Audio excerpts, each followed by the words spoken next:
पृथ्वी 4.5 अरब साल पुराना हमारा घर, जहां हमें आए हुए केवल 60 लाख साल हुए हैं, जो कि पिछले 450 करोड़ सालों के कंपैरिजन में केवल एक दिन के बराबर है। इतने कम समय में ही हमने अपने इस घर को इस हद तक वश में करने की कोशिश की कि अगर अब इसे संभाला नहीं गया तो हमें आगे आने वाले कुछ सैकड़ों सालों में शायद दूसरे घर की जरूरत पड़ जाए। दिन भर होते प्रदूषण, बढ़ती जनसंख्या, घटते हुए नेचुरल रिसोर्सेस और खतरनाक सुपर बग्स एक ना एक दिन इस सुंदर से घर को हमारे लिए जहरीला बना ही देंगे। तब हमें जरूरत होगी इस घर से बाहर मानव सभ्यता को बचाने के लिए एक और घर की, जो हमें ब्रह्मांड में केवल वहीं मिल सकता है जहां पर पृथ्वी की तरह ही कोई ग्रह हो और वातावरण भी लगभग समान हो। ऐसे में ही हम वहां पर आगे अपनी मानव सभ्यता को संभाल पाएंगे। पर ऐसा ग्रह खोजना और वहां तक पहुंचना इस समय विज्ञान की सबसे बड़ी चुनौती है। नमस्कार दोस्तों, स्वागत है आपका साई मिथ के इस एपिसोड में, जिसमें हम चलेंगे ब्रह्मांड में मौजूद उन ग्रहों की ओर जो एकदम पृथ्वी की तरह ही हैं और आने वाले भविष्य में हमारी मानव सभ्यता को बचाने में मदद कर सकते हैं। तो चलिए तैयार हो जाइए इस नई अनोखे ग्रहों की यात्रा के लिए। साल 2009 में लॉन्च हुए केपलर टेलीस्कोप ने अपनी 9 साल की जिंदगी में हजारों एक्सोप्लैनेट यानी हमारे सौरमंडल के बाहर के ग्रह खोजे, जिनमें से कई ग्रहों को वैज्ञानिकों ने जीवन के पनपने के लिए एक परफेक्ट ग्रह माना। ये सभी ग्रह अपने तारे के हैबिटेबल जोन में आते थे, पर हमारी पहुंच से कोसों या कहें तो सोच से भी परे थे। इन्हीं में से एक ग्रह केपलर 452b ने वैज्ञानिकों का ध्यान अपनी ओर खींचा। केपलर टेलीस्कोप ने इसे 2015 में खोजकर सनसनी फैला दी थी और वैज्ञानिकों ने पहली बार किसी ऐसे एक्सोप्लैनेट को खोजने का दावा किया था जो कि पृथ्वी की तरह ही रॉकी प्लैनेट था और पृथ्वी की तरह ही अपने स्टार के हैबिटेबल जोन में उसकी परिक्रमा करता था। ये ग्रह 385 दिनों में अपने स्टार केपलर 452 की परिक्रमा को पूरा कर लेता है और इसका तापमान भी पृथ्वी के समान ही है। हालांकि ये आकार में पृथ्वी से बड़ा माना जाता है और इसका मास भी पृथ्वी से 5 गुना है, पर इसकी सरफेस ग्रेविटी यानी सतह पर लगने वाली ग्रेविटी पृथ्वी से बस थोड़ी सी ही ज्यादा है। इसलिए अगर हम यहाँ कभी पहुंचते हैं तो हम आसानी से इस ग्रह पर अपने आप को ढाल सकेंगे। पर सबसे कमाल की बात जो इस ग्रह की है वो ये है कि ये जिस स्टार की परिक्रमा करता है वो एकदम हमारे सूर्य की तरह ही जी टाइप स्टार है और इसका सरफेस टेम्परेचर भी सूर्य के ही बराबर है। इसलिए अगर आप कभी यहाँ खड़े होते हैं तो आपको यहाँ से केपलर 452 स्टार पृथ्वी से सूर्य जैसा ही दिखाई देगा। इसलिए यह ग्रह हमारी पृथ्वी के हिसाब से एकदम सटीक ग्रह माना जा रहा है। पर जो सबसे भयानक सच्चाई ये ग्रह अपने आप में लिए बैठा है वो है इसकी हमसे दूरी। ये सुपर अर्थ केपलर 452b हमसे करीब 1400 लाइट ईयर दूर है, यानी कि अगर लाइट की स्पीड से भी जाएं तो 1400 साल पृथ्वी पर यहाँ पहुंचते पहुंचते ही बीत जाएंगे। पर फिलहाल हमारे पास लाइट स्पीड जैसा कोई यान नहीं है। इसलिए अगर हम सबसे fastest spacecraft Parker solar probe की 200 किलोमीटर पर सेकंड की स्पीड से यहाँ जाने की कोशिश करें तो आज के समय में हमें इस ग्रह पर पहुंचने में कम से कम 22 लाख साल लग जाएंगे, जो कि किसी भी तरह पॉसिबल नहीं है। इसलिए यह ग्रह पृथ्वी के जैसा होकर भी हमारी पहुंच से बहुत बहुत बहुत दूर है। भले ही केपलर 452b हमारे लिए इस वक्त नहीं बना है, पर हाल में वैज्ञानिकों ने पृथ्वी की तरह ही एक अनोखा ग्रह खोज निकाला है जो कि हमसे ज्यादा दूर भी नहीं है। केपलर टेलीस्कोप के अक्टूबर 2018 में रिटायर होने के बाद एक्सोप्लैनेट्स को खोजने की जिम्मेदारी कई अलग अलग टेलीस्कोप पर आ गई, जिसमें से TESS और कहें तो ट्रांजिट एक्सोप्लैनेट सर्वे सैटेलाइट स्पेस टेलीस्कोप ने केपलर की जगह ले ली। ये स्पेस टेलीस्कोप केपलर से भी 400 गुना ज्यादा एरिया में प्लैनेट्स को खोज सकता है और इसी टेलीस्कोप की मदद से नासा ने हाल में ही एक अनोखे ग्रह की खोज की है जो कि पूरा पृथ्वी की तरह ही दिखता है। TOI 700d नाम का यह ग्रह अपने स्टार TOI 700 की हैबिटेबल जोन में परिक्रमा करता है और केवल 37 दिनों में ही ये अपने स्टार की एक ऑर्बिट को पूरा कर लेता है। इस अनोखे ग्रह का स्टार हमारे सूर्य से काफी छोटा है। ये मास में सूर्य का 40% है और रेडियस में ये सूर्य से इतना ही छोटा है। रेड ड्वार्फ होने के कारण ये काफी ठंडा है, इसलिए इसका सरफेस टेम्परेचर हमारे सूर्य से केवल आधा ही है। जब वैज्ञानिकों ने इस तारे पर नजर डाली तो उन्होंने यहाँ पर ट्रांजिट मेथड से 3 और ग्रह खोजे। ये ग्रह जब भी अपने होस्ट स्टार की परिक्रमा करते तो कई बार टेलीस्कोप और स्टार के रास्ते के बीच में आकर के स्टार से आ रही लाइट को कम और ज्यादा करते, जिससे वैज्ञानिकों को पता लगा कि यहाँ पर कोई चीज तो है जो लगातार एक परफेक्ट टाइम पर स्टार से आ रही लाइट को कम और ज्यादा कर देती है। इस मेथड को ट्रांजिट मेथड कहा जाता है, जिसमें एक ग्रह स्टार के सामने से गुजरते हुए टेलीस्कोप से आ रही लाइट को कुछ देर के लिए कम या ज्यादा कर देता है।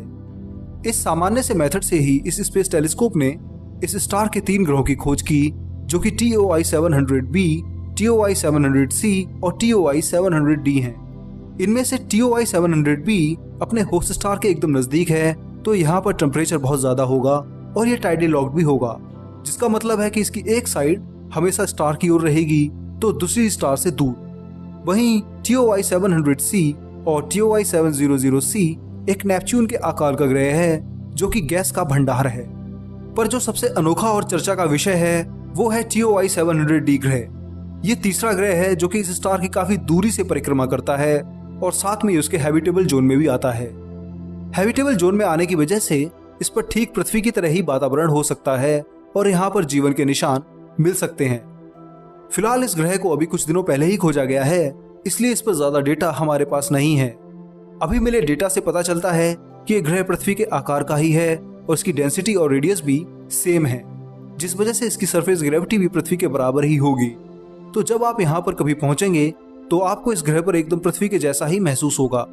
आपका वजन भी हो सकता है कि जो अर्थ पर हो वो यहाँ पर सेम बना रहे। पर भले ही ये ग्रह हमारे पहले ग्रह केपलर 452b से कई गुना ज्यादा पृथ्वी की तरह हो, पर यह भी हमसे बहुत दूर है। केपलर 452b से 14 गुना कम दूरी होने के बाद भी ये ग्रह हमसे 100 लाइट ईयर दूर है। ये दूरी ब्रह्मांड के स्केल के सामने ज्यादा नहीं लगती है, पर इंसानी स्केल की बात करें तो ये बहुत बहुत दूर है। हम इंसानों को 1 लाइट ईयर यानी कि करीब 10 ट्रिलियन और 100 खरब किलोमीटर की दूरी को ही पार करने में हजारों साल लगते हैं, तो 100 लाइट ईयर तो हमसे बहुत ज्यादा ही दूर है। अगर हम पार्कर सोलर प्रोब से इस ग्रह की ओर आज निकलते हैं तो हमें यहाँ पर पहुंचने में कम से कम 1,60,000 साल लगेंगे, जो कि पूरी तरह फिलहाल बहुत मुश्किल है। हो सकता है कि भविष्य में हम अगर वार्प ड्राइव या एंटी मैटर शिप बनाकर लाइट की स्पीड का 90% स्पीड हासिल कर लें तो हम इन ग्रहों पर आसानी से पहुंच पाएंगे। उस समय हमारी टेक्नोलॉजी इतनी एडवांस हो गई होगी कि हम टाइप 2 सभ्यता भी बन गए होंगे। पर अभी हमारी यात्रा खत्म नहीं हुई है। अब हम पृथ्वी से और नजदीक और कहीं तो पिछले ग्रह से 10 गुना कम दूरी पर एक और ग्रह की ओर जा रहे हैं, जिसे वैज्ञानिकों ने 2017 में खोजा था। ये ग्रह एक एम टाइप यानी कि रेड ड्वार्फ स्टार की परिक्रमा करता है और केवल 10 दिनों में उसका एक चक्कर पूरा कर लेता है।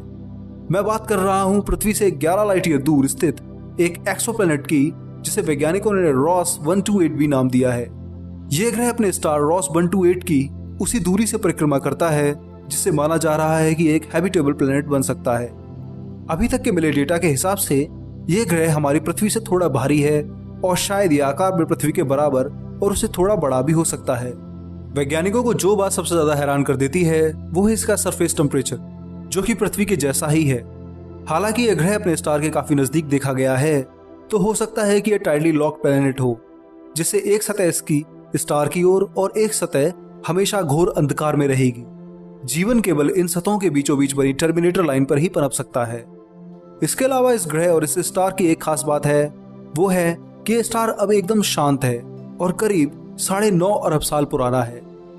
लगभग सूर्य से 2 गुना उम्र में बड़ा यह स्टार बहुत कम ही स्टेलर एक्टिविटी दिखाता है, जिससे अगर हमारा यह ग्रह इसके एकदम पास भी हुआ तो इस स्टार की सोलर हवाएं ग्रह को नुकसान नहीं पहुंचाएंगी और इसका एटमॉस्फेयर भी इसके होस्ट स्टार की रेडिएशन से बचा रहेगा। खैर ये ग्रह हमसे 11 प्रकाश वर्ष दूर है, इसलिए फिलहाल अभी इस पर भी जाना हमारे लिए बहुत मुश्किल है। पार्कर सोलर प्रोब से अगर अभी इस ग्रह पर जाने के लिए निकलें तो हमें यहाँ पहुंचने में ही कम से कम 18,000 साल लग जाएंगे। पर अगर हमने आगे लाइट की स्पीड की आधी स्पीड का भी स्पेसक्राफ्ट बना लिया तो तब यह ग्रह हमारे लिए केवल 22 सालों की यात्रा के बराबर ही होगा, जो कि हम इंसान अपने जीवन काल में फिर कर पाएंगे। वैसे आपको बता दूं कि इन सब के अलावा भी बहुत से ऐसे ग्रह हैं जो वैज्ञानिकों ने खोजे हैं और भविष्य में हमारी मानव सभ्यता को जीवन दे सकते हैं। इनमें से सबसे ज्यादा और सबसे नजदीक प्रोक्सिमा सेंटोरी बी प्लैनेट है, जो कि पृथ्वी से 4.2 लाइट ईयर दूर है और अपने स्टार प्रोक्सिमा सेंटोरी की परिक्रमा करता है। कई वैज्ञानिक इसे भी भविष्य में इंसानों के लिए नया घर मानते हैं, पर यह कितना सटीक होगा वो तो इस पर जाकर के ही पता चलेगा। इसलिए इस पर जाने के लिए ब्रेक थ्रू स्टार शॉट नाम का एक प्रोजेक्ट शुरू किया गया है, जो कि साल 2036 में लॉन्च होगा और 20 सालों में इस ग्रह पर पहुंच पाएगा। लाइट की 20% स्पीड से चलने वाले छोटे शिप्स प्रोक्सिमा सेंटोरी बी पर जाकर के हमें तब बता पाएंगे कि वास्तव में ये ग्रह जो हमने खोजे हैं जीवन के पनपने के लिए लायक हैं भी या नहीं। फिलहाल तो हमें इसके लिए कम से कम 40 सालों का इंतजार करना होगा, तब जाकर के ही ये रियल पिक्चर उस ग्रह की भेज पाएगा। तब तक हमें टेलीस्कोप से ही काम चलाना होगा। दोस्तों, ये सभी ग्रह तब और हमारे लिए काम के साबित हो सकते हैं जब जेम्स वेब टेलीस्कोप और ELT, ये दोनों महाशक्तिशाली टेलीस्कोप सीधे इन ग्रहों को देखेंगे। ये दोनों टेलीस्कोप फिलहाल अभी अंडर कंस्ट्रक्शन हैं, पर जल्दी ही हम इंसानों की मदद करने के लिए और ब्रह्मांड को खोजने के लिए तैयार होने वाले हैं। एक्सोप्लैनेट सीरीज का हमारा ये 5वां वीडियो था, जिसमें हमने कुछ पसंदीदा हैबिटेबल एक्सोप्लैनेट की यात्रा की और समझा कि इन पर जीवन की कितनी संभावनाएं पनप सकती हैं। इससे पहले मैं Gliese 667c, Proxima Centauri B, K2-18b और ट्रैपिस्ट स्टार सिस्टम पर डिटेल वीडियो बना चुका हूं, तो आप उन वीडियो को जरूर देखिए और साथ में इस वीडियो में बताए गए इन एक्सोप्लैनेट्स के बारे में भी कमेंट कीजिए और मुझे बताइए कि आपको कौन से ग्रह पर जाना ज्यादा अच्छा लगेगा और जब आप पहुंचेंगे तो सबसे पहले आप क्या करेंगे। आप चाहें तो अपनी मदद के लिए हमारी वेबसाइट विज्ञानम.com पर भी विजिट कर सकते हैं, जिसमें आपको यूनिवर्स के ऊपर हजारों आर्टिकल मिल जाएंगे जो आपको एकदम अपडेटेड रखेंगे और आपको कभी कोई कंफ्यूजन नहीं होगा। तो आप वेबसाइट जरूर विजिट करें और अपने दोस्तों को भी शेयर करें। तब तक के लिए आप मुझे इजाजत दीजिए और इस वीडियो को लाइक, शेयर, कमेंट के साथ चैनल को सब्सक्राइब भी कीजिए। मैं मिलूंगा अगले हफ्ते एक और मजेदार वीडियो के साथ। धन्यवाद। जय हिंद। आपका दोस्त शिवम।